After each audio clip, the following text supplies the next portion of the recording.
სახელითა მამისათა და დათისათა და წმინდისა სულისათა. დღეს არის კვირა დღე სამარიტელისა და ამ კვირა დღეს სამი სახარება იქნა წაკითხული, მაგრამ მთავარი სახარება იყო შემდეგი შინაარსის, რომ მაცხოვარი მიდის სამარიტელის ქვეყანაში, სამარიაში და სამარიტელები ერთგვარად მოწყვეტილი იყვნენ იუდეველებისაგან. ძველად ისინიც იუდეველები იყვნენ, მაგრამ ეს სამარიტელები წარმართებთან შეერივნენ, მათი ცოლები მოიყვანეს, მათზე გაათხოვეს თავიანთი ქალიშვილები და მათი წარმართული რწმენა როგორღაც შეერწყა იუდაურ რწმენას და ამის გამო ძალიან მტრული დამოკიდებულება ჰქონდათ იუდეველებს და სამარიტელებს. არც კი შეეხმიანებოდნენ ერთმანეთს. აი ამ ქვეყანაში წავიდა ქრისტე შეგნებულად და იქ არის პატარა სოფელი სახელად სუქარ და აი იქ არის იაკობის ჭა. იაკობი იყო ის პატრიარქი, რომლისაგანაც 12 ვაჟი იშვა, ისრაელთა 12 ტომის წინაპრები და მან გათხარა ეს ჭა და აი აქ მივიდა იესო ქრისტე. ჟამი იყო ვითარ მე-6. ეს შუადღეა, თაკარამზეა, 12 საათია, ცხელა, დამაშვრალიო სახარებაში წერია. და მოციქულები წავიდნენ, რომ ეყიდა საჭმელი, ხოლო მაცხოვარი აი ამ ჭასთან იჯდა შუადღე ჟამს და ამ დროს მოვიდა სამარიტელი ვიღაც დედაკაცი, რომ წყალი აეღო. მაცხოვარი ეუბნება, დამალევინე წყალი. გაუკვირდება სამარიტელ დედაკაცს, შენ ხურიაი ხარ და მე სამარიტელს წყალს ამთხოვო? და იქვე წერი, რადგანაც არ შეეხმიანებოდნენ ერთმანეთსო. შენ რო იცოდიო, ვინ აქ თხოვსო? აქეთ მითხოვდიო მეო, ქრისტე ეუბნება. წყლის დავლევინებასავ. ბატონო, უფალო, შენა ვარც ჭურჭელი გაქო. ვერც საშუალება რომ ამოიღო ამ ღრმაჭიდანაო. როგორ დამალევინებ მე წყალსავ, ქალს გაუკვირდება. და შემდგომ უკვე მაცხოვარი ნელ-ნელა უხსნის მას სულიერ თვალებს, ნელ-ნელა უხსნის და პირდაპირ ეუბნება, რომ ამ ჭიდანაო წყალს რო დალევსო ადამიანი, კიდე მოსწყურდებაო, ხოლო მე რო დავალევინებო წყალსავ, ის არასდროს აღარ მოსწყურდებაო. რადგან თვითონ ეს წყალი გადაიქცევა წყარო ცხოველათო, ცოცხალ წყაროთაო. და თუ მართლა ეგეთი წყალი გაქო, დამალევინეო, ძალიან გულუბრილო დედაკაცია, ძალიან ისე მიმდოვი, ეთილი. წადიო დაუძახე შენ ქმარსაო და მოდით აქაო და დაგალევინეო. ესეთქვის რომ არ ამყავსო ქმარიო სამარიტელ დედაკაცი. მართალს ამბობ, შენ ქმარი არ გყავსო. 5 კაცი გყავდაო და ეხლა ვინც აკყავსო მე-6, ისიც არ არის შენი ქმარი. პირდაპირ ამხილა რომ მრუში დედაკაცი ხარ. და ეს ისეთ ინტიმური, ისეთ საიდუმლო ადამიანისთვის, რომ გაუკვირდება და ეუბნება, რომ უხალო, ხედავ, რომ მართალს მომიგებო, წინასწარმეტყველი ხარო და გეხვეწებიო, მითხარიო, უკვე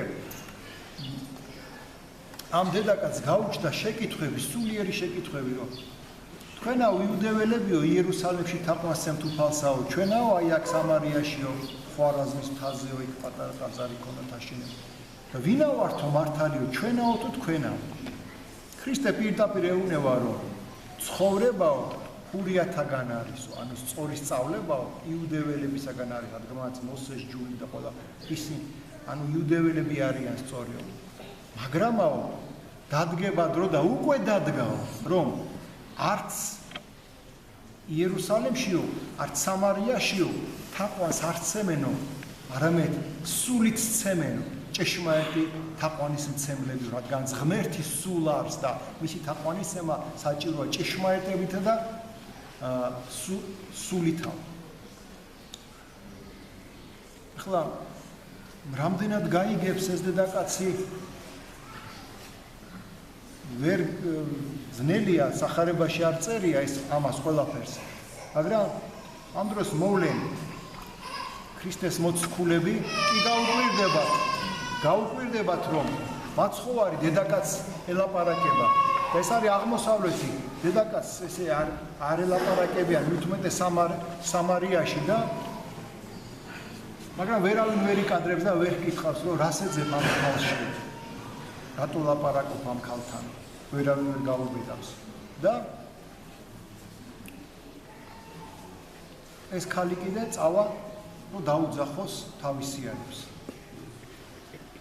მაცხოვართან რომ მივიდნენ ეს ხალი უკვე წასული წავიდა და ეუნევია რომ რაბი მოდი ჭამე მოგიტანეთ საჭმელიო და მაცხოვარი ეუნევა მეო საჭმელი მაქვსო ჩემიო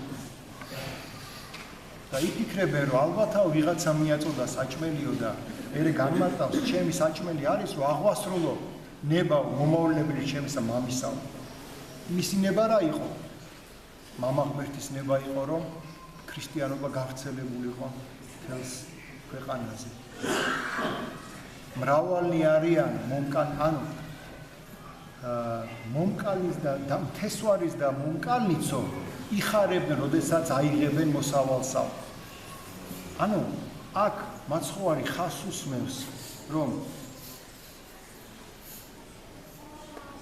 არის შემთხვევა, როდესაც დასთესავს ადამიანი, თავის სიტყვით დასთესავს კეთილს.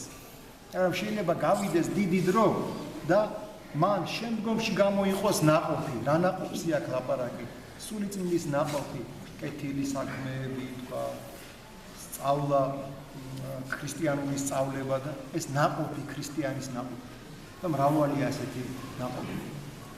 ამ დროს ეს დედაკაცი წავა და ყველას თავის ქალაქში სულ ყველას გააგებინებს, რომ ხო, დამავიწყდა მე ერთი მომენტი, რომ მეორე შეკითხვაც მისცემს ეს ქალი. რომ მეო ვიციო უფალო რომ მესია უნდა მოვიდეს და როდის იქნება და ვინ იქნება ისაო და ძალიან საოცარი მომენტია რომ ქრისტე პირდაპირ ეუბნება მევა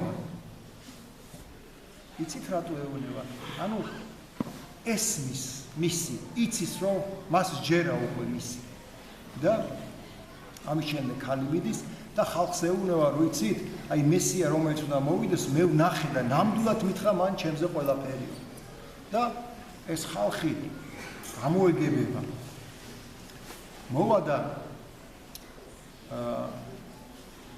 მაცხოვარს უსმენენ და სთხოვენ რომ გეხვეწებიო ჩვენთან წამოდი მე გაგახსენებთ რომ როდესაც მაცხოვარი თავის სოფელში ნაზარეთში მივიდა იქ მას მოკლა მოუნდომეს ესენი კიდე სამარიტელები ნახევრად წარმართები სთხოვენ რომ მოდი ჩვენთანაო და მართლა ქრისტე მივიდა მათთან ორი დღე დაჰყო და ორი დღის შემდგომ აი იმ სწავლებების შემდგომ ეს მოსახლეობა ქალაქის მოსახლეობა ამ დედაკაცს ეუბნება უყვეო შენი პირით კი არაო ჩვენ თვითონ ჩვენი ყურით მოვისმინეთო და ჩვენ გვჯერა რომ ეს ნამდვილად მესია იესო ქრისტე ძეხვთვისაო საოცარი რამ მოხდა ანუ აი დღევანდელი წაკითხული სახარების შინაარსი ეს არის და ნახოთ პირველ რიგში რას გვასწავლის ეს სახარება პირველ რიგში გვასწავლის რომ აუცილებლად უნდა ვიყოთ მშვიდობის მყოფელები როგორც კი გავიგებთ რომ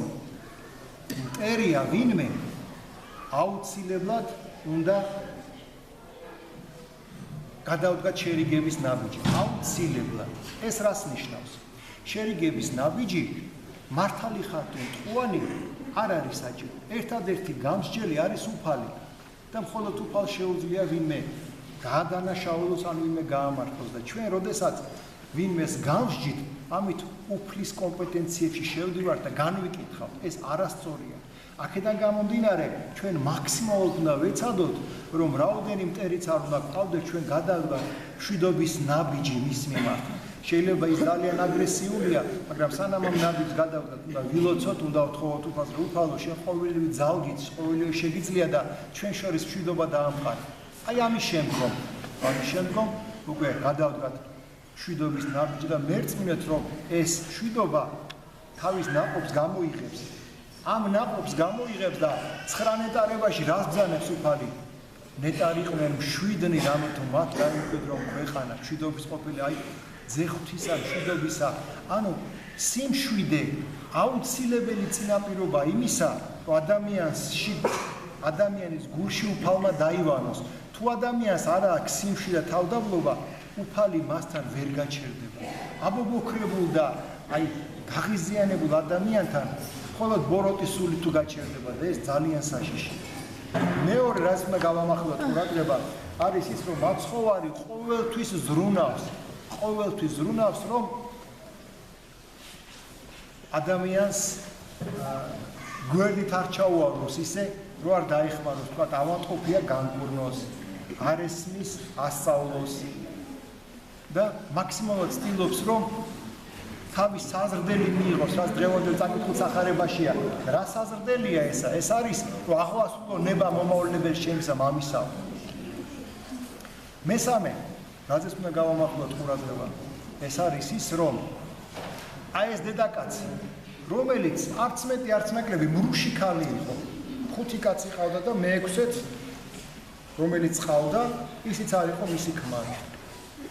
როგორც კი მას სულიწმის მადლი შეეხება, ანუ ქრისტე დაელაპარაკებდა, მიხვდა, რომ მის წინაშე უბრალო ადამიანი არ არის და მიხვდება, რომ ვიღაც დიდი წინასწარმეტყველია, პირველივე შეკითხვა რა გაუჩნდება? სულიერი შეკითხვა გაუჩნდება, რომ აბა როგორ არის სწორად ლოცვა? სწორად ლოცვა როგორც არის უფალი ასწავლის. როგორც არის სწორად ლოცვა უფალი ასწავლის.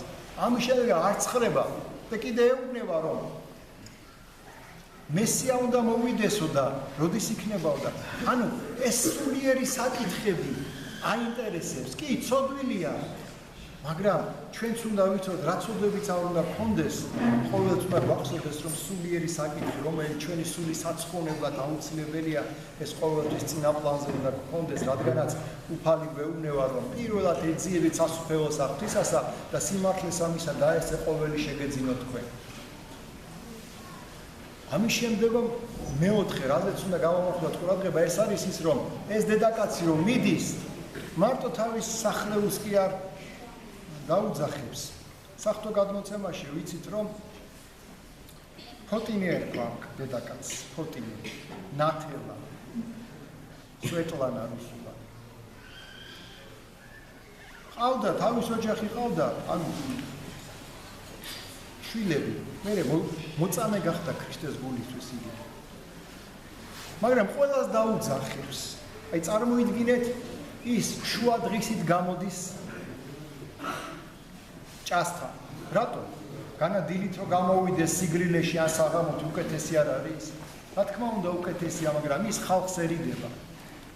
ხალხმა იცის რომ რაღაც არა პატიოსანი ცხოვრებით ცხოვრობს და ერიდება ხალხს თვალებში შეხედოს. მაგრამ როგორც კი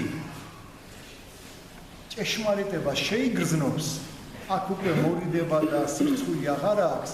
ოღონდ ყველას უნდა რომ გააგებინოს, რომ ყველასთვის ზრუნავს ეს ადამიანი, კეთილი ადამიანია. აი წარმოვიდგინეთ ახლა თვითონმა თქვენთაგანმა ვიღაცა რო თქვენ ხვედრიდეთ და ვიღაცის დანახვა რო არ გინდოდეთ, თქვა. და ამ დროს რაღაც კარგი რამ ხდებოდეს, გაიქცეოდით და ეტყოდით, აი წამოდი ერთად. არ ეტყოდით. აი ამ დედაკაცმა კიდე არ გაარჩია, ყველას დაუძახა თავის მოქალაქეებს, იცით, მესია მელაპარაკა. ესეც რაზე მეტყველებს, რომ ამ ადამიანში, როგორც კი გაიღვიძა სულიწმის მადლი, როგორც კი შეეხო და გაიღვიძა მასში, აი ამ შინაგანმა, რა თქმა უნდა, პირველ რიგში სულიერი და შემდგომ ფიზიკური სიკეთე ამოუტიტივდა, რომ ყველას უნდა რომ აი ეს თავის სიკეთე რომ გაუზიაროს. ასე რომ ჩვენც ყოველთვის აუცილებლად სულიერი შემდგომ სიკეთე უნდა მივაგოთ ყველა შეძლებით და გვარად აბსოლუტურად ყველას. ღმერთმა მოგცეს ამის ძალა. გაგახსენებთ, რომ დღეს არის ჩვენი დიდი მეფის თამარ მეფის ხსენების დღე. სამარიტელის მენასაცხებელ დედებთან მიზეიმეთ ეს მოძრავია, რადგანაც ალბომის დღესასწაულთან არის დაკავშირებული, მაგრამ 14 მაისი ყოველთვის თამარობა. ასე რომ დღეს კვირა დღეს დაემთხვა თამარობა ყველას თამარს გილოცავთ, ერთმა მრავლას დაგასწრა დიდი თამარ მეფის მაგნი გვეწეოდეს ყველას. ეს ასევე იერემია წინასწარმეტყველის სცენების დღეა, რომ სიმართლისთვის იგი ხის ხერხით გახერხეს ორად. მაგრამ ვერ დააგუნეს იგი სიმართლეს ღაღადეთ, ასევე ჩვენ სიმართლე უნდა ვიღაღადოთ ყოველთვის და ვერიდოთ სიცრუეს და ღვთისმსახურის ცხოვრებით ვიცხოვროთ. მე გაგახსენებთ, რომ 17-ში ეხლა 4 შაბათს არის ჩვენი პატრიარქის მიერ დაარსებული დღესასწაული, ეს ოჯახის სიწმინდის დღესასწაული და ამ დღეს ორი ხატი ივერიის აწყურის ღვთისმშობლის ხატების სვლელობა მოეწყობა და აი ამ სვლელობაში სასურველია, რომ საქართველოს და თბილისის ყველა ტაძარში სასულიერო პირებმა და მრევლმა მიიღო მონაწილეობა და ყველა ბევრ ადგილას იქნება ეს მსვლელობა. თქვათ შეიკრიბებიან ფილარმონიასთან დილის 8 საათიდან, მერე ვარდების მოედანთან, თავისუფლების მოედანთან, ბევრგან არის ეს ლოკალიზაციის ადგილები, მაგრამ შემდგომ პირველი საათისთვის უკვე დაიწყება მსვლელობა და ამ მსვლელობით სამების საკათედრო ტაძრისკენ დავიძრებით ყველა და იქ მისი უწმინდესობა გადაიხდის აი ამ ყოვლადწმინდა ღვთისმშობლის ხატების, მათ აწყურისა და ივერიის ღვთისმშობლის ხატების პარაკლის ჩვენი ოჯახების კეთილდღეობისთვის, ჩვენი ქვეყნის კეთილდღეობისთვის. ვისაც სურვილი გექნება და საშუალება, მიიღეთ მონაწილეობა. ხო, ესე იგი ფილარმონიასთანაც და ევროპის მოედანთანაც იქნება ეს თავშეყრის ადგილები და პირველზე მაინც მანამდე შეგიძლიათ, მაგრამ პირველზე მაინც რომ იქ იყოთ, რომ სვლელობა მე დაიწყება ფეხით იქნება სასიარულო სამების საკათედრო ტაძრამდე.